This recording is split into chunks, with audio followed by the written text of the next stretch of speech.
Halo Terbiters, kita kedatangan tamu di siang hari ini yang sudah tak asing lagi bagi kita, yaitu Pak Andra Soni. Alhamdulillah Gubernur terpilih Banten ya Pak ya? Ya, alhamdulillah. Satu putaran, luar biasa. Supaya tetap awet muda, Pak Gubernur baiknya kita panggil abang saja. Siap. Gimana?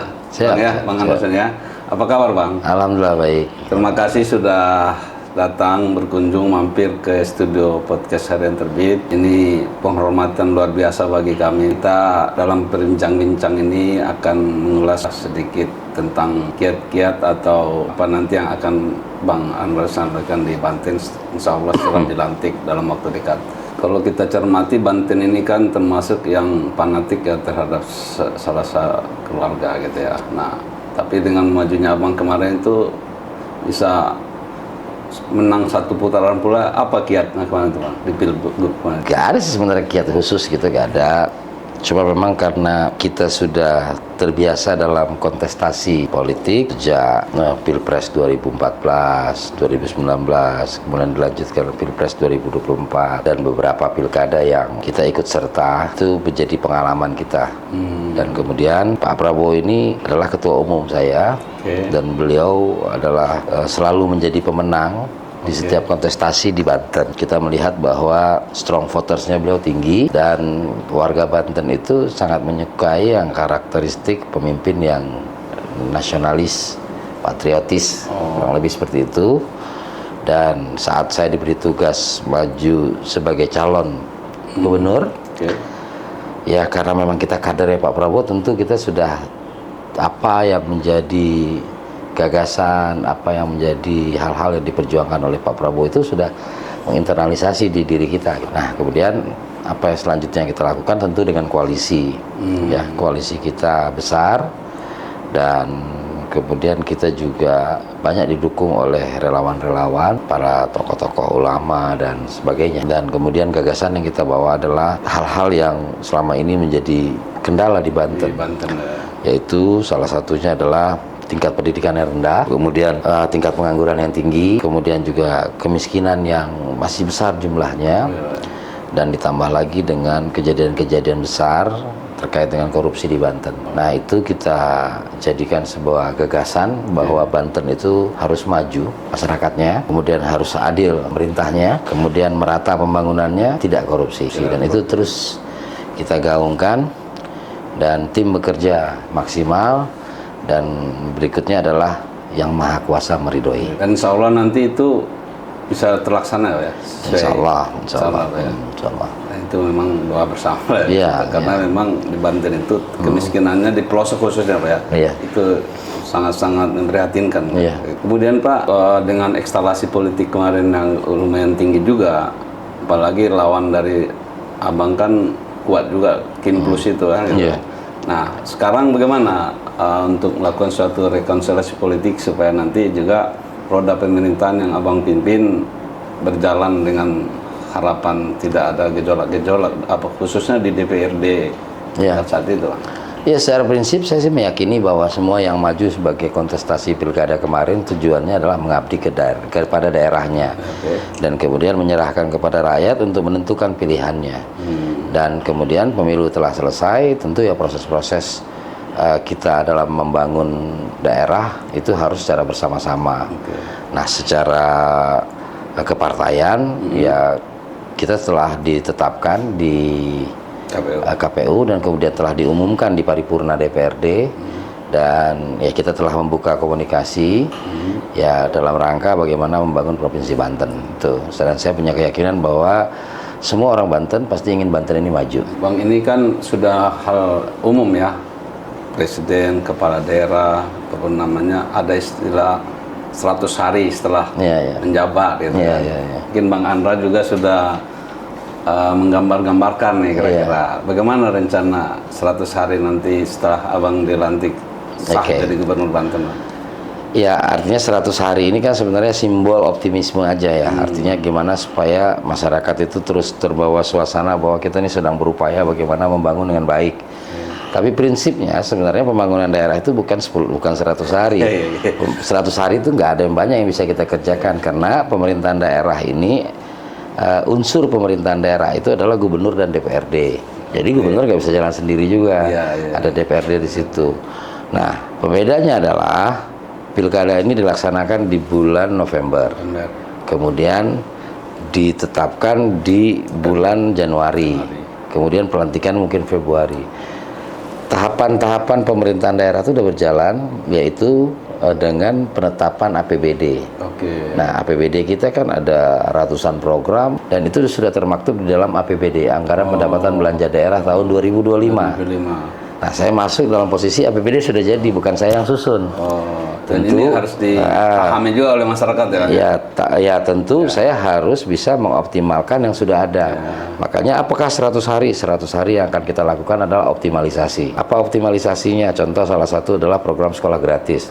Sekolah gratis yang kita canangkan itu di bulan Juni harus sudah bisa terlaksana untuk SMA, SMK, SKH swasta. Dimana untuk tahap awal mungkin kita akan menyasar kurang lebih sekitar 70.000 siswa di Banten. 70.000 siswa. Kemudian di tahap berikut di tahun 2026 tentu persiapan lebih siap karena kita yang mengajukan anggaran kan. Programnya sudah ada. Sehingga target kita di 2026 akan lebih besar lagi, kemudian berikutnya dan berikutnya seterusnya. Jadi yang bisa saya sampaikan dengan 100 hari ke depan adalah bagaimana kita bisa mengoptimalkan program-program yang telah disusun oleh gubernur sebelumnya, gubernur dan DPRD, di mana salah satunya adalah sekolah gratis.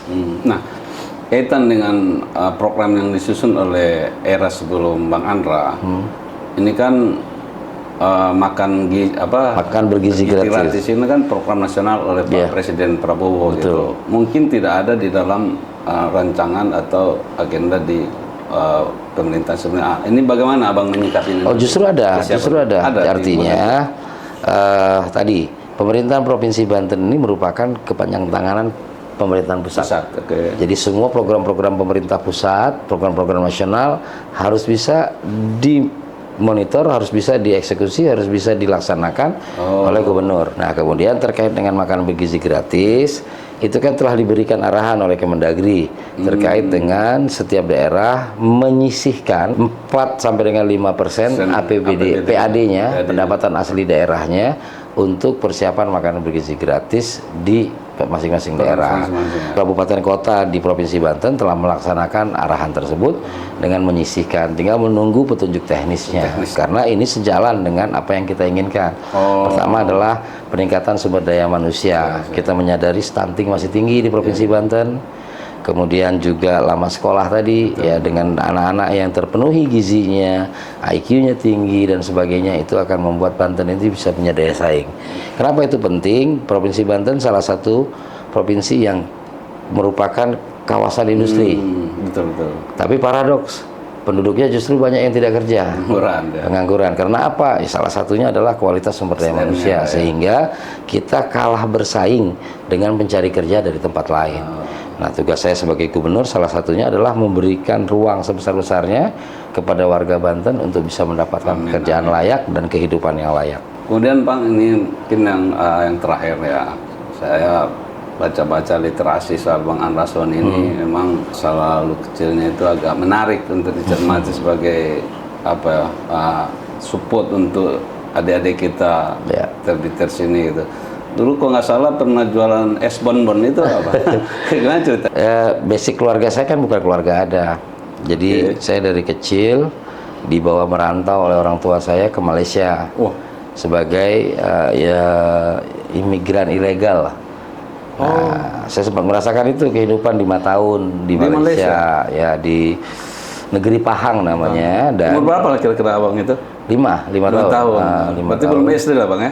Mau masuk SD. Saya sampai di sana saya masuk SD. Nah, sebagai imigran ilegal di sana, tentu kami tengah terbatas untuk mendapatkan pendidikan dan sebagainya. Saya sempat sekolah di Malaysia. Di Malaysia. Nah, di sela-sela waktu saya pulang sekolah, orang tua saya masih di ladang kelapa sawit. Nah, saya berjualan es gitulah. Dalam rangka apa? Main sih sebenarnya. Bukan disuruh orang tua juga. Saya sambil main-main. Inisiatif lah ya. Ya, saya sambil jualan es dan itu menambah saya bisa punya uang jajan. Gitulah kurang lebih. Bukan hanya es sebenarnya. Gitu Saya ya? juga sempat ngumpulin barang bekas. Di Malaysia Ya, barang bekas nanti setiap minggu tuh ada yang datang ngambil kayak gitu, dan semua saya lakukannya dalam rangka bermain karena usia saya usia main itu. Bisa main ya. Usia anak-anak. Berapa lama Bang di Saya di Malaysia 5 tahun. Di sana nggak bisa lanjut karena saya nggak punya dokumen. Jadi saya harus nggak punya dokumen itu artinya nggak punya paspor. Nggak paspor, Masuknya secara ilegal. Karena ilegal. Sehingga disarankan oleh guru saya, udah kamu pulang ke Indonesia supaya kamu bisa lanjut sekolah. Oh, Gitu. Tapi kalau untuk organisasi politik memang sudah menyenangkan. Sebenarnya agak minim ya pengalaman saya berorganisasi di politik ataupun organisasi-organisasi lain, karena sejak lulus SMA saya harus sudah mulai bekerja. Dan saya tidak bisa langsung kuliah karena faktor keuangan aja. Saya nggak punya uang. Orang tua saya bukan orang yang mampu lah, dan saya kan pernah 4 tahun ya, sejak 2 SMP sampai dengan lulus SMA itu tinggal dengan keluarga angkat. Kalau di organisasi politik ya langsung partai politik saya. Langsung ke Gerindra, langsung ke partai politik lah intinya. Partai politik ya Pak ya. Dan kemudian 2014 saya nyalon sebagai anggota RD Banten.